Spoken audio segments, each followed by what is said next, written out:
Hi, this is Angela Birmingham, your library practicum intern, and I am here to talk to you today about ethical use in the library, which encompasses several different topics.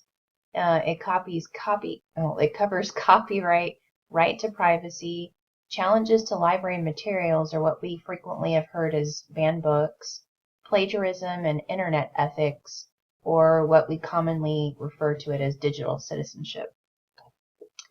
Okay, so the Library Bill of Rights. Okay, so the Library Bill of Rights kind of ensures all of the topics that I just talked about, and it also sets a tone for some of the topics that I just mentioned. They're set forth by the American Library Association, and if questions arise, you can definitely refer to their website. Okay, so the Library Bill of Rights were first adopted in 1939, and in summary, it means that books and all resources should be provided for the enlightenment of all.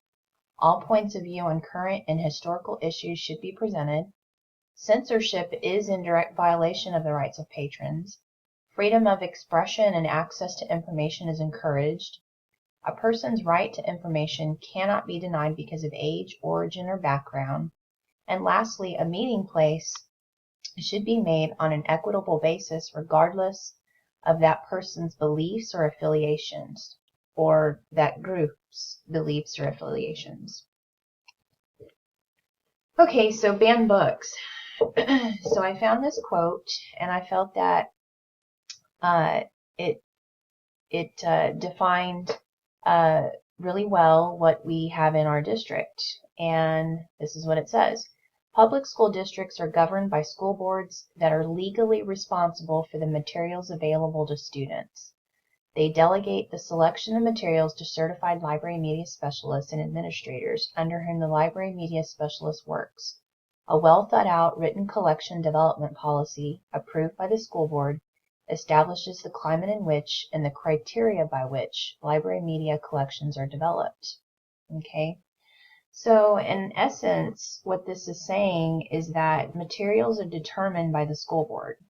So unfortunately, we can't abide by that particular right. The school board determines what can and cannot be in our schools. So this in turn is given over to the Library Services Department in Northside, which in turn gives us our parameters for our collection policies. So let's say you're in the library and you see a book that you're really surprised it's there, you can't understand why it is, you find it inappropriate. What you can do is, of course, ask the librarian, find out why it's there. What the librarian should do and will do, she'll put it up, or he'll put it up against the collection policy itself, and kind of go through each of the points there. And if the book stands firm to the policy, the book should, in all means, be available in the library. And if it doesn't stand firm, of course, we can, go ahead and remove it. Now, let's say the book stands and you really feel it shouldn't be there. What you could do then is you can actually go to a school board meeting, voice your complaint, have it heard, and they could possibly revise the policy for this book. And then of course it would go through all the different channels and come down to us. So there is a method to all of what we have going in our libraries. Okay, so copyright. All right, so this is dealing with intellectual property. So an author or creator produces a work, say a book, a video, music, lyrics to the song, so that person has a set of rights connected to that work. Okay, so libraries seek to share that information with their patrons according to the law and in a fair use sense. Okay, so we as a library can purchase licenses to use different digital resources. We can also purchase subscriptions of magazines and periodicals and have those available, so that's another way. Another way that we deal with copyright is by asking for permission to use different images and different materials directly from the person who created it. Let's say you want to actually have a picture of Junie B. Jones up in the library. You can't just, put it on the wall and paint it. You have to actually ask the creator for permission. Once it's granted, then you can. If it's not, then we can't do it. And then, of course, fair use, which comes into play with photocopying and using things for the purposes of education.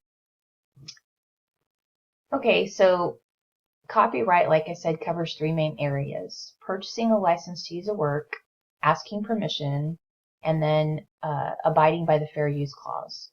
So it's very, very detailed, but the best thing that you can remember to kind of help guide you is that if you seek to make a profit off of someone else's work, then this is breaking the law.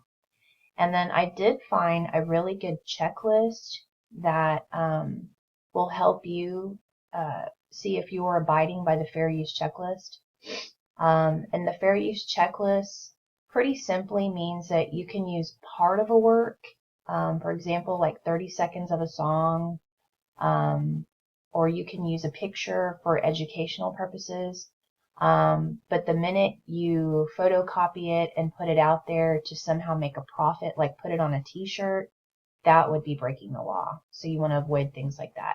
And if you're still confused, you can check with your librarian.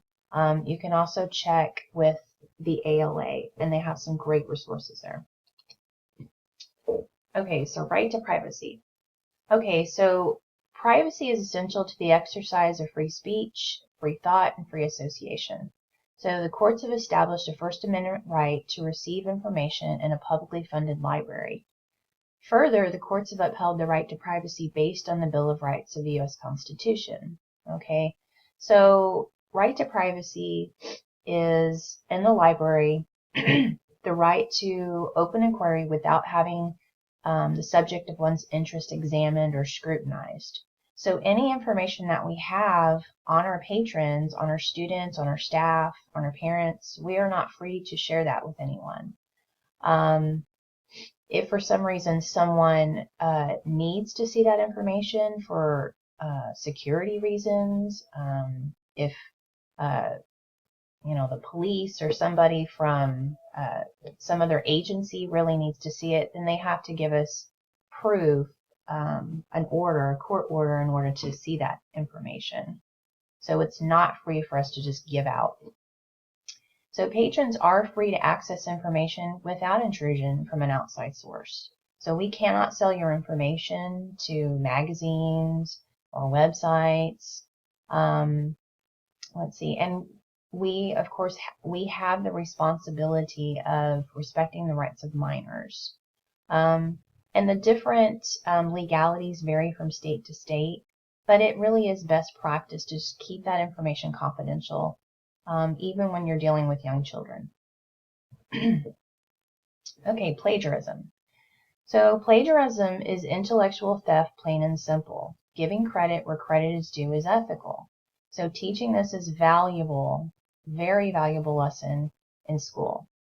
So what is plagiarism? Okay, so plagiarism is using a quote, for example, from someone else and not citing it. Copying part of a work or a complete work and claiming it as your own.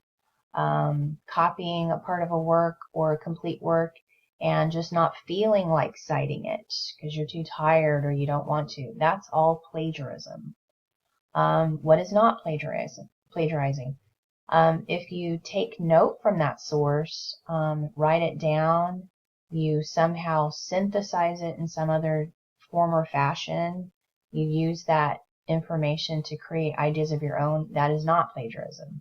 Okay, so that is something different. Okay, anytime that we research and we learn something from it, put it into our own words, that's not plagiarism. Okay, internet ethics. So this is the part that has to do with digital citizenship. Okay, so internet ethics pretty much encompasses all of the things that we previously talked about. It encompasses copyright, right to privacy, plagiarism, as well as some new things, internet safety, being private, and being a good citizen online. Okay, so this cannot be taught one time. It must be referred to many, many times. We do have a Digital Citizenship Week in which we highlight some of the important aspects of good digital citizenship, but really and truly you should always be touching on it anytime you use technology. We can't teach it alone, so everyone who uses technology should make reference to it. Always remind the kids that if they're going to use something, a picture or a quote, they must cite the source. They can't just copy it. It's something that we have to just be very vigilant about. And then, of course, we should inform parents about it and refer them to the website. Common Sense Media has some wonderful resources. They have loads of videos, great lessons to refer to help you teach digital citizenship. Well, I hope that you learned some valuable things about ethics in the library. If you have any questions, you can refer to myself. You can also look at some of the sources I have posted here. You can refer to Common Sense Media. As I said, they have some really great resources. That's it.